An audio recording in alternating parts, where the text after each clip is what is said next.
Assalamualaikum warahmatullahi wabarakatuh.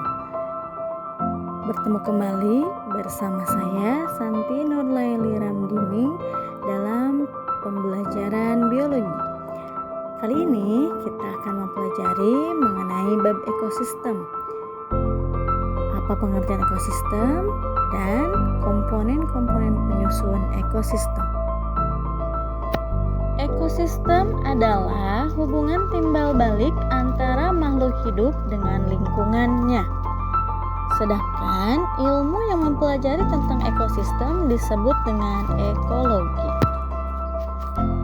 Istilah ekologi pertama kali diperkenalkan oleh Ernest Haeckel, seorang berkebangsaan Jerman pada tahun 1869. Istilah ekologi ini berasal dari bahasa Yunani yang terdiri dari dua kata. Ada kata oikos dan juga logos. Oikos artinya rumah atau tempat tinggal, sedangkan logos artinya ilmu atau pengetahuan.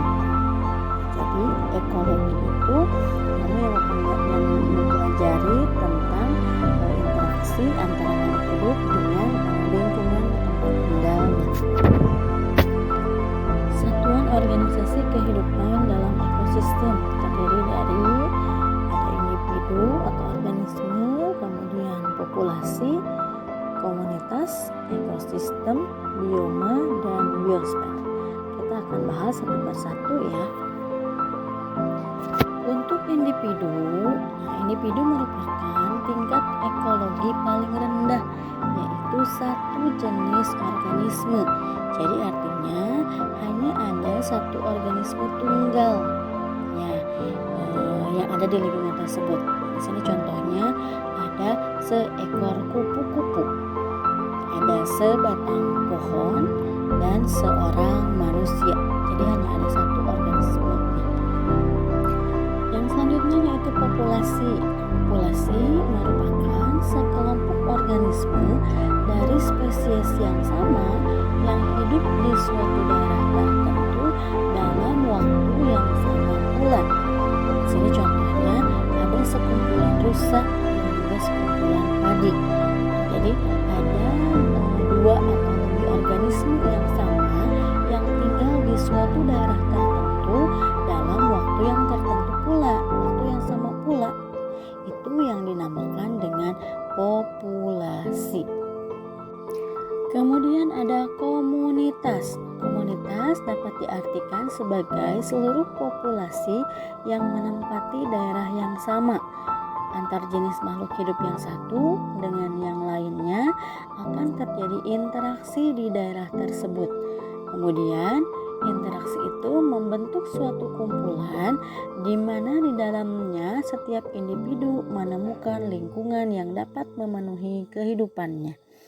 Contohnya di sini adalah komunitas kebun. Nah, di dalam kebun ini terdapat beberapa kumpulan populasi. Ada mungkin di antaranya ada populasi kelapa, pohon kelapa, ada populasi pohon pala, ada populasi pohon mangga, ada juga populasi dari hewannya ada jangkrik, ada populasi belalang. Nah, seluruh populasi itu menempati daerah yang sama yang nantinya akan berinteraksi. Sekarang ekosistem. Ekosistem dapat diartikan sebagai hubungan timbal balik yang kompleks antara organisme dengan lingkungannya. Dalam ekosistem ini melibatkan dua jenis ya, ada faktor biotik dan juga faktor abiotik. Maka di sini contohnya ada yang melakukan hubungan timbal balik itu ada dari faktor biotiknya, ada pengurai, ada konsumen, ada produsen. Untuk abiotiknya ada air, ada udara,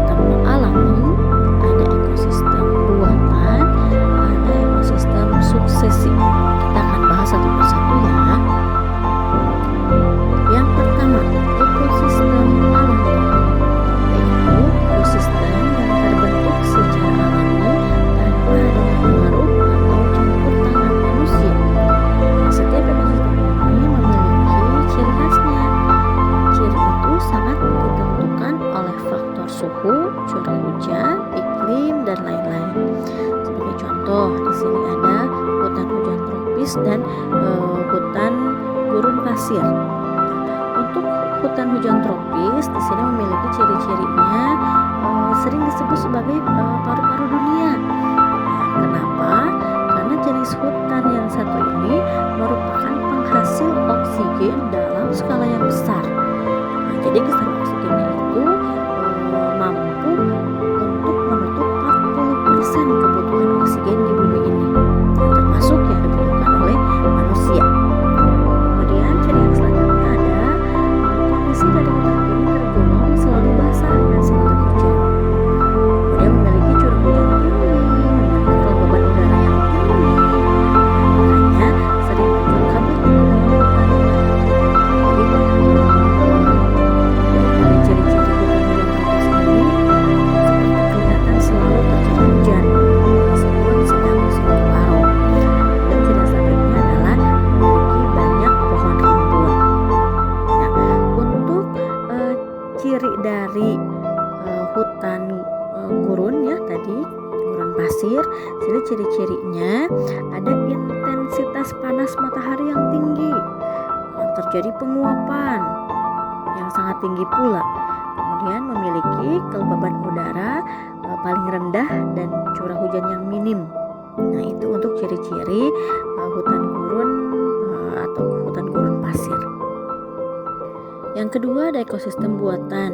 Nah, di sini sengaja nih dibuat oleh manusia, artinya ikut campur tangan manusia untuk membuat ekosistem ini. Nah, untuk ekosistem buatan ini mempunyai komponen biotik sesuai dengan yang diinginkan pembuatnya. Jadi dimanipulasi sendiri oleh pembuatnya. Mau ada unsur komponen biotik apa saja yang ada dalam ekosistem buatannya. Contohnya di sini salah satunya adalah ekosistem kolam ikan. Dan yang ketiga adalah ekosistem suksesi, yaitu ekosistem yang merupakan hasil suksesi lingkungan yang sebelumnya didahului oleh adanya kerusakan.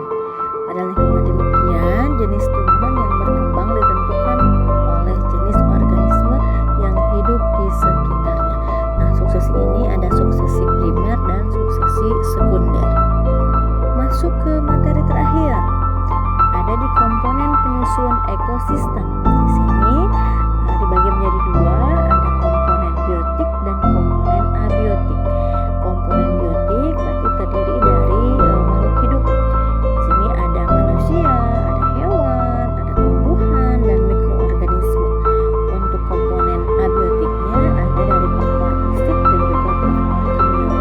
Kita akan bahas tentang faktor biotik dan abiotik. Untuk faktor biotik, faktor hidup yang meliputi semua makhluk hidup di bumi, terdiri dari manusia, hewan, tumbuhan, dan juga mikroba. Nah, dalam ekosistem, tanaman itu berperan sebagai produsen, ya, kemudian hewan sebagai konsumen, dan mikroorganisme berperan sebagai dekomposer. Untuk faktor abiotiknya tadi sudah dijelaskan, berarti faktor yang berasal dari unsur kimiawi atau unsur fisik. Di sini contohnya ada suhu,